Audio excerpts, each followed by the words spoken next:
Welcome to my channel. আজকে আমি তৈরি করব ছানার পরোটা। এই ছানার পরোটাটা তোমরা ছানা দিয়েও তৈরি করতে পারো বা পনির দিয়েও তৈরি করতে পারো। ছানার পরোটা তৈরি করার জন্য প্রথমে আমাকে একটা ময়দার ডো বানিয়ে নিতে হবে। তোমরা এটা শুধু ময়দা ইউজ করতে পারো, আমি এতে আটা ময়দা দুটোই একসাথে ব্যবহার করব। আমি এখানে নিয়ে নিয়েছি 1 কাপ ময়দা, নেব 2 কাপ আটা, নিয়ে নেব পরিমাণ মতো লবণ। এর ভেতরে যেহেতু স্টাফিং করা হবে ময়দা মাখাটাতে লবণের পরিমাণটা অল্প দেব। দেব খানিকটা চিনি, রিফাইন্ড অয়েল 1.5 চামচ মতো রিফাইন্ড অয়েল নিলাম।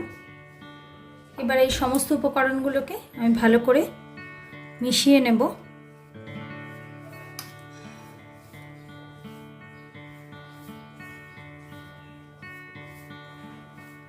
এটা খুব উপকারী একটা পরোটার রেসিপি।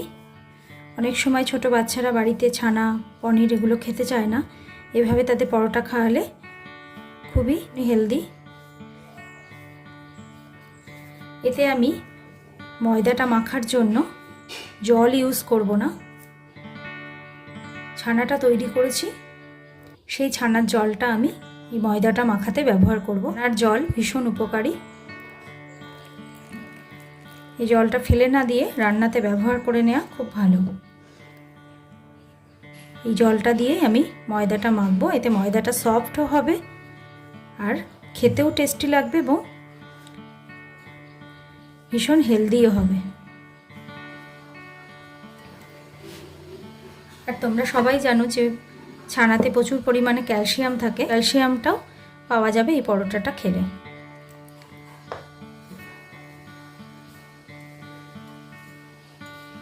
আরও খানিকটা জল আমার লাগবে, এতে পুরোটাই আমি ছানার জলে মাখাবো। আটা ময়দাটাকে আমি মেখে নিয়েছি, খুব নরম করেও মাখবে না আবার খুব শক্তও নয়। এবার এই ডোটার গায়ে সামান্য তেল লাগিয়ে আমি এটা মিনিট 10 জন্য রেস্টে রেখে দেব। যতক্ষণ এটা রেস্টে থাকছে ততক্ষণ আমি ছানার স্টাফিংটা বানিয়ে নেব। এটা আমি মিনিট 10 জন্য রেখে দেবো। গ্যাসে আমি প্যান বসিয়ে নিয়েছি, প্যানটা গরম হয়ে গেছে। দিয়ে দেব রিফাইন্ড অয়েল, 2 চামচ মতো রিফাইন্ড অয়েল দিলাম। দিয়ে দেব আদা কুচি,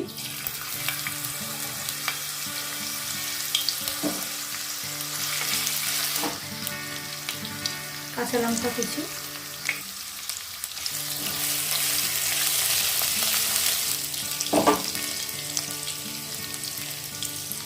কুচনো পেঁয়াজ,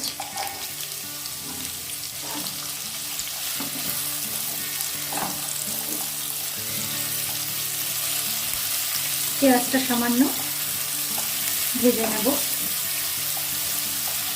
খুব বেশি ভাজবো না, হালকা করে একটু ভেজে নেব।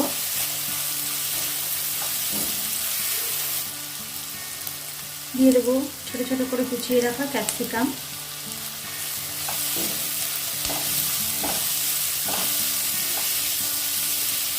এতে তোমরা ইচ্ছা করলে গাজর কুচিও দিতে পারো বা রসুন কুচিও দেওয়া যেতে পারে, সেটা নিজের ইচ্ছা অনুযায়ী।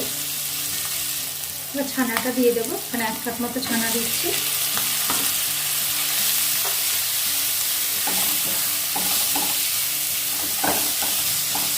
একে একে বাকি ইনগ্রেডিয়েন্টসগুলো দিয়ে দেবো। পরিমাণ মতো লবণ,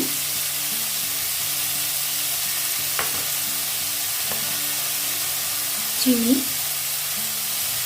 লঙ্কার গুঁড়ো, গোলমরিচ গুঁড়ো, রোস্টেড জিরে গুঁড়ো,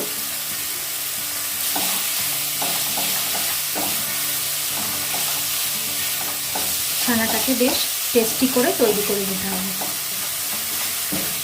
স্টাফিংটা যত টেস্টি হবে পরোটাটা খেতে তত বেশি ভালো লাগবে।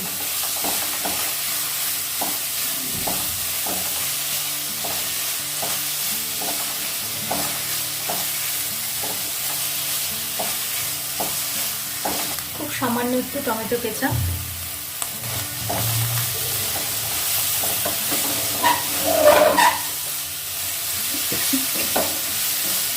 আমার স্টাফিংটা তৈরি করা হয়ে গেছে।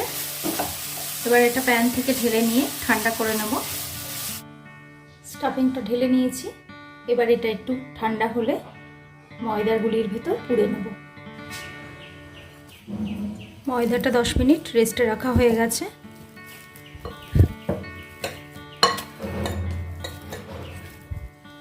এবার এটাকে খুব ছোট নয়, বেশ বড় বড় গুলি করতে হবে। এক একটা গুলি এরকম করতে হবে, তা না হলে স্টাফিং পোড়া যাবে না। আলুর পরোটার মতনই গুলিগুলো বানিয়ে নিতে হবে। এক একটা গুলি হাতে নিয়ে নেব, দিয়ে এরকম বাটির মতো তৈরি করব। যেরকমভাবে কচুরি, ডালপুরি বা আলুর পরোটায় পুর ভরা হয়, একই রকমভাবে 1 চামচ করে ছানার স্টাফিংটা নেব।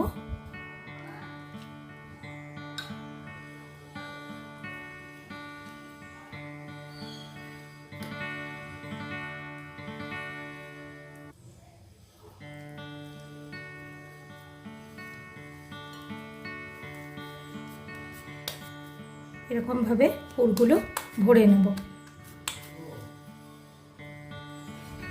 আমি বেলে নেব।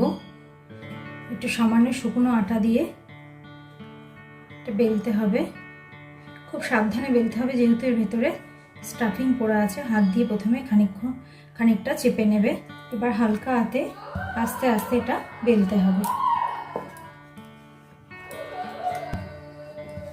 এটা সাইজটা আরও বড়, ইচ্ছা করলে বড়ও তৈরি করতে পারো। উল্টে পাল্টে আস্তে আস্তে বেলতে হবে। প্যান গরম হয়ে গেছে, এবার একটা একটা করে আমি পরোটা ভেজে নেব। প্রথমে সামান্য একটু সেঁকে নেব। তাওয়াতেও ভাজতে পারো, আমি যেহেতু এই প্যানটা ইউজ করেছি তাই এটাতেই একবারে পরোটাটা ভেজে নিচ্ছি।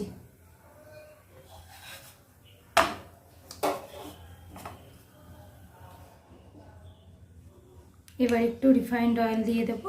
তোমরা এতে ঘি বাটার ইউজ করতে পারো।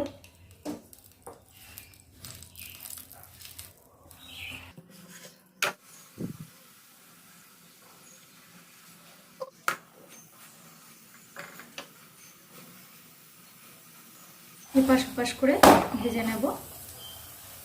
ছানার পরোটা বা পনিরের পরোটা তৈরি করা হয়ে গেল আমার একটা। এভাবে আমি বাকি পরোটাগুলো ভেজে নেব। ছানার পরোটার এই রেসিপিটা তোমাদের ভালো লাগলে অবশ্যই আমাকে কমেন্ট বক্সে জানাবে, বাড়িতে ট্রাই করবে। আর আমার চ্যানেলটা ভালো লাগলে লাইক, শেয়ার এবং সাবস্ক্রাইব করে নিও। ভালো থেকো, সুস্থ থেকো। Thank you friends.